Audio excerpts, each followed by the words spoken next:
ലബനനിലെ വെടിനിർത്തൽ കരാർ ലംഘിച്ചാൽ ഗുരുതരമായ പ്രത്യാഘാതങ്ങൾ നേരിടേണ്ടി വരുമെന്ന് ഹിസ്ബുല്ലക്ക് കർശനമായ മുന്നറിയിപ്പ് നൽകിയിരിക്കുകയാണ് ഇസ്രയേൽ പ്രധാനമന്ത്രി ബെഞ്ചമിൻ നെതന്യാഹു. അങ്ങനെ സംഭവിച്ചാൽ തീവ്രമായ യുദ്ധം നേരിടേണ്ടി വരുമെന്നാണ് നെതന്യാഹു ഹിസ്ബുല്ലക്ക് നൽകിയ മുന്നറിയിപ്പ്. വെടിനിർത്തൽ കരാർ 2 ദിവസം പിന്നിടുമ്പോഴാണ് നെതന്യാഹുവിന്റെ ഈ ഭീഷണി വന്നിരിക്കുന്നത്. മണിക്കൂറുകൾക്ക് മുമ്പ് തെക്കൻ ലബനനിലെ ഹിസ്ബുള്ളയുടെ ആയുധ കേന്ദ്രം ആക്രമിച്ചതായി ഇസ്രായേൽ സൈന്യം അറിയിച്ചിരുന്നു.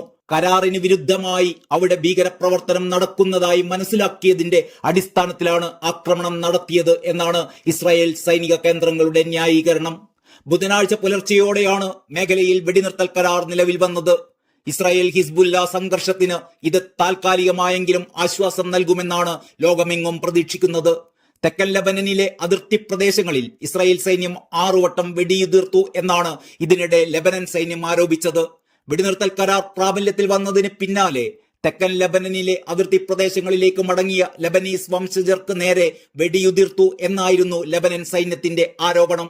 അതേസമയം വീടുകളിലേക്ക് മടങ്ങുന്നവർക്കൊപ്പം ഹിസ്ബുല്ല പോരാളികൾ ഉണ്ടായിരുന്നുവെന്നും അത് കരാറിന്റെ ലംഘനമാണെന്നും ഇവർക്ക് നേരെയാണ് വെടിയുതിർത്തത് എന്നുമാണ് ഇസ്രായേൽ സൈനിക കേന്ദ്രങ്ങൾ പറഞ്ഞത്. ഏതായാലും ഇത്തരം നടപടികൾ സൂചിപ്പിക്കുന്നത് ഇസ്രായേൽ വെടിനിർത്തൽ കരാറിൽ ഒട്ടും തൃപ്തരല്ല എന്ന് തന്നെയാണ്.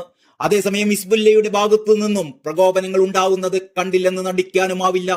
തുടർന്നും എന്തെങ്കിലും തരത്തിലുള്ള കരാർ ലംഘനങ്ങൾ ഉണ്ടാവുകയാണെങ്കിൽ തീവ്ര യുദ്ധത്തിന് സൈന്യത്തിന് നിർദ്ദേശം നൽകുമെന്നാണ് നെതന്യാഹു ഇപ്പോൾ പറഞ്ഞിരിക്കുന്നത്. ഇസ്രായേലിലെ ഒരു പ്രമുഖ മാധ്യമത്തിന് നൽകിയ അഭിമുഖത്തിൽ സംസാരിക്കുകയായിരുന്നു ബെഞ്ചമിൻ നെതന്യാഹു. തെക്കൻ ലബനനിൽ മിഡ് റേഞ്ച് റോക്കറ്റുകൾ സൂക്ഷിക്കാൻ ഹിസ്ബുല്ല ഉപയോഗിച്ചിരുന്ന കേന്ദ്രത്തിൽ തീവ്രവാദ പ്രവർത്തനം തിരിച്ചറിഞ്ഞുവെന്ന് ഇസ്രായേൽ സൈന്യം അറിയിച്ചതിന് പിന്നാലെയായിരുന്നു നെതന്യാഹുവിന്റെ മുന്നറിയിപ്പ് എന്നതും ശ്രദ്ധേയമാണ്. ലബനനിലെ യുദ്ധം അവസാനിപ്പിക്കാനുള്ള കരാറിന് ഇസ്രായേലിന്റെ മുൻനിര സഖ്യകക്ഷികളായ അമേരിക്കയും ഫ്രാൻസും ചേർന്നായിരുന്നു രൂപം നൽകിയിരുന്നത്. ഇരു സൈന്യങ്ങളും പിൻവാങ്ങൽ നടത്തുമെന്നാണ് കരാറിൽ പറഞ്ഞിരുന്നത്.